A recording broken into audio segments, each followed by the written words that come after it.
दिनांक 18/6/2025 रोजी आमच्याकडे संध्याकाळी एक युवती आली होती आणि त्या युवतीने एक तक्रार दिलेली होती की ती कॉलेजला शिक्षण घेत आहे आणि तिचा मित्र जो अश्विन दासर आहे, पूर्वी मित्र होता पण आता मित्र तिचा राहिलेला नाही आहे आणि तो तिचा सतत पाठलाग करतोय आणि त्याच्या रूम मधले त्याने एक जो व्हिडिओ केला होता तो व्हिडिओ दाखवण्याची धमकी देतो, व्हायरल करण्याची धमकी देतो, अंगावर जातो। यावरून भारतीय न्याय संहिता कलम 77(1),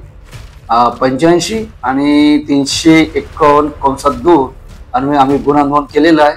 आरोपीला पकडलं आणि तात्काळ आम्ही 15 तासाच्या आतमध्ये संपूर्ण तपास करून माननीय न्यायालयामध्ये दोषारोपपत्र आरोपीसहित दाखल केलेलं आहे। हे अधिकारी यामध्ये माननीय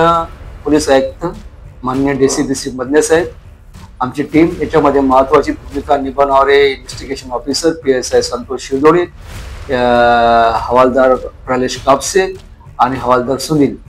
यांनी 15 तासाच्या आतमध्ये दोषारोपपत्र आरोपीसह न्यायालयात दाखल केले।